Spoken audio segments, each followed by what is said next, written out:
Welcome back to my channel. কেমন আছো তোমরা? আশা করছি সবাই খুব ভালো আছো, আর আমিও ভালো আছি, আমার মাম্মামও ভালো আছে।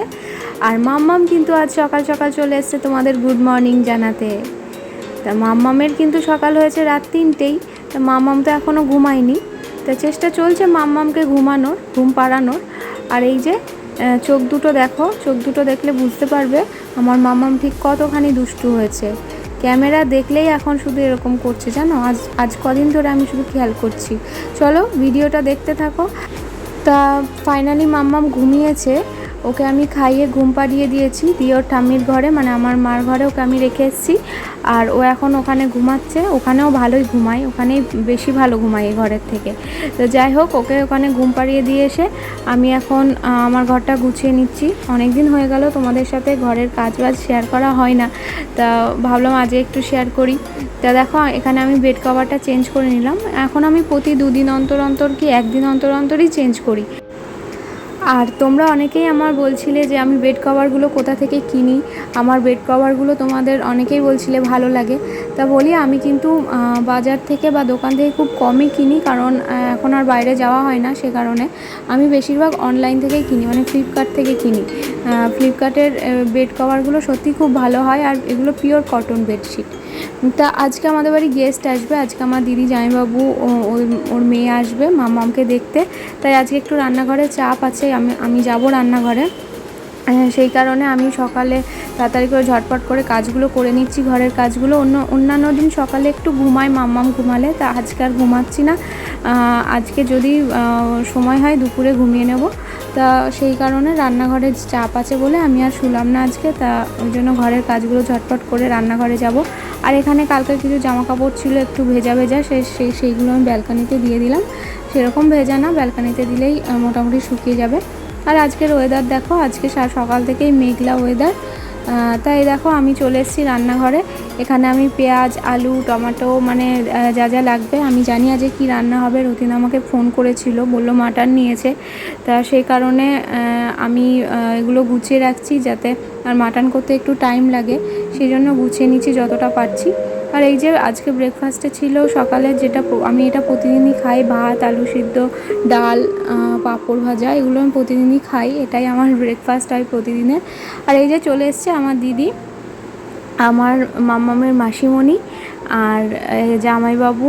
আর দিদি এসেই তো ওকে আদর করা শুরু করে দিয়েছে। আর ওই যে আমার চুটকি, ওকে নেমে বলে তখন থেকে ওর মায়ের কাছে বায়না করছে আমাকে একটু কোলে দাও, একটু কোলে দাও। তা ও খুব সাবধানেই মাম্মামকে কোলে নিয়েছিল। মানে ও সব সময় ফোন করে আর বুনু কেমন আছে, মানে সব সময় বুনুর খোঁজ। তা আজকে আসবে বলে ও খুব এক্সাইটেড ছিল, তো বুনুকে পেয়ে খুব খুশি। তাই যে দিদি জামাইবাবুরা আসলো, ওরা আজকেই চলে যাবে, থাকবে না। তা চলো আমি রান্নাঘরে যাই। তা রান্নাঘরে দেখো চলেও এসেছি, আর এখন প্রায় অনেকটাই দেরি হয়ে গেছে জানো তো। এখন বাজে প্রায় 12টারও বেশি, প্রায় 12টা 15-20 বাজে।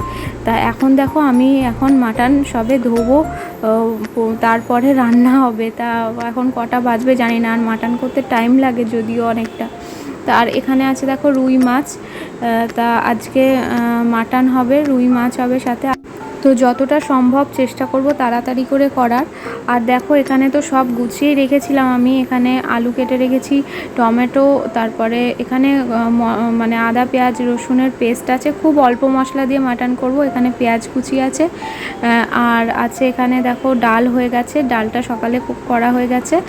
আর ভাত করাও হয়ে গেছে, এই যে এখানে ভাত হয়ে গেছে। আর মাটন করব খুবই কম তেল মশলা দিয়ে, আমরা মাটনটা একটু কম তেল মশলা দিয়ে খেতেই পছন্দ করি। একদম চিকেনে একটু মশলা দিই, কিন্তু মাটনে একদমই কম তেল মশলা দিই। আর পাতলা ঝোল খেতে সত্যি খুব ভালো হয়, তোমরা একবার ট্রাই করে দেখো। আর দেখো আমি রান্না বসিয়ে দিয়েছি, দুদিকে দুটো বসিয়ে দিয়েছি, একদিকে মাছ ভাজছি আর একদিকে মাটনের পেঁয়াজ ভাজছি। আর এদিকে দেখো মাছ ভাজা কমপ্লিট, এদিকে আমি মাছের ঝোলটা করে নেব। আর এই যে এখানে চলছে, এখানে মশলাগুলো কষিয়ে নিচ্ছি মাটনের জন্য। আর এখন রতিন দেখতে এসেছে আমার মাটনটা কতটা কষানো হয়েছে। আর যাই হোক আমি এখন চলে যাব স্নান করতে। মা এতক্ষণ মেয়ের কাছে ছিল, তা মা এবার আসবে, এসে মা বাকিটা করবে। আর আজকে দেখো মাম্মামকে দেখো, আজকে মাম্মাম সারাক্ষণ দিদির কাছে আছে, তা দিদির কোল থেকে কিছুতেই নামেনি, আর দিদি ওকে কিছুতেই ছাড়ছে না, মানে ওকে নিয়েই রয়েছে সারাক্ষণ। তা আমিও যাই হোক এদিকে কাজগুলো সেরে নিতে পারছি। আর এই যে ধরা পড়ে গেছে, এই যে ক্যামেরা বন্দি করে নিয়েছি, ও এখন মোবাইল ঘাঁটছে, ওর মার সামনে ঘাঁটতে পারে না। তা আজকে ওর মা এবার দেখে নেবে এবার ভিডিওতে। তা দেখো, আর আমার জামাইবাবু এখানে শুয়ে আছে, প্রচণ্ড টায়ার্ড হয়ে গেছে, এসে এখন এখানে শুয়ে পড়েছে। তা চলো এবার আমি দুপুরের খাওয়া দাওয়ার আয়োজন করি, সবাইকে খেতে দিয়ে দিয়েছি। আর আজকে কি রান্না হয়েছে তোমরা একবার দেখে নাও। আজকে দেখো এখানে আছে ডাল, যদিও তোমরা জানো, একবার তোমাদের সাথে শেয়ার করেছি, তাও বলছি, ডাল আছে, আর এখানে আদা জিরে বাটা দিয়ে একদম পাতলা রুই মাছের ঝোল। আর এই যে আজকের মাটনটা মানে ধরতে গেলে একদমই তেল মশলা নেই, ধরতে গেলে খুবই কম মশলা দিয়ে হালকা পাতলা, খুব মানে পাতলা মাটনের ঝোল। আর এখানে আছে দেখো স্যালাড। প্রতিদিনের মতো আজকেও রতিনকে দিয়ে টেস্ট করাচ্ছি। বলো মাটনটা কেমন হয়েছে? দাঁড়াও, সুদীপা রান্না করার মতো বলবো না কিন্তু। সুদীপা রান্না করা দেখা যায় না, জীবনে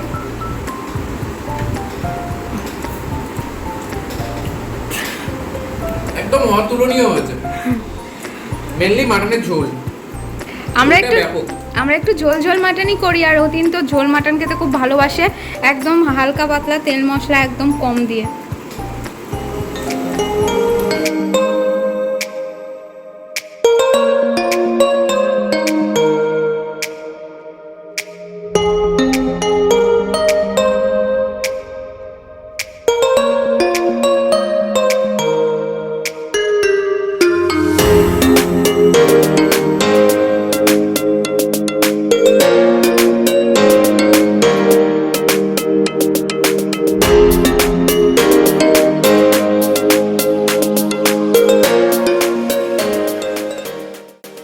গুড ইভিনিং এভরিওয়ান, এখন বাজে সন্ধ্যে 6:30, আর আমি চলে এসেছি রান্নাঘরে, বানাচ্ছি চা।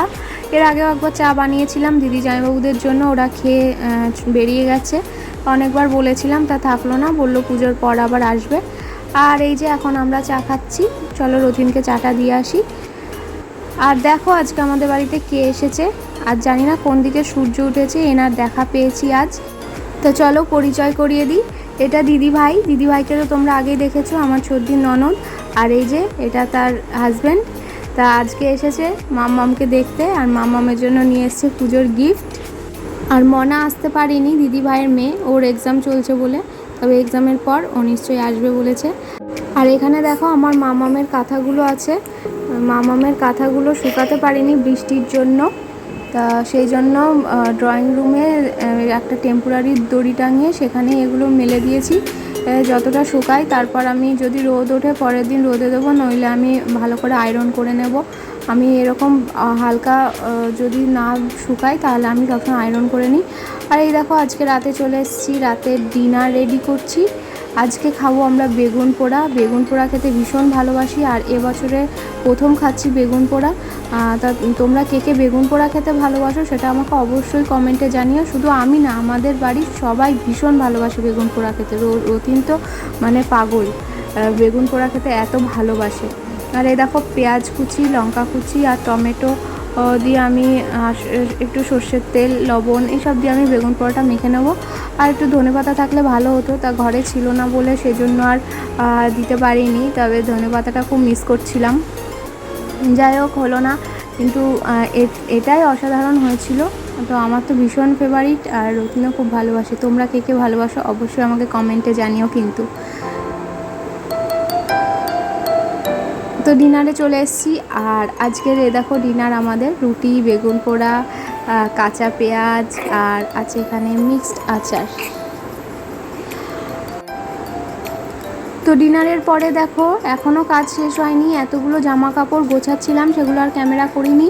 তা এগুলো গুছিয়ে রেখেছি পাট করে, এবার যেটার জায়গায় সেটা রেখে দেবো। এখানে রয়েছে 3-4টে বেড কভার, আমার 2টো শাড়ি, ব্লাউজ, রতিনের জামা কাপড় সব আছে। চলো আজকের ভিডিওটা এতটাই, দেখা হবে আবার অন্য কোনো ব্লগে।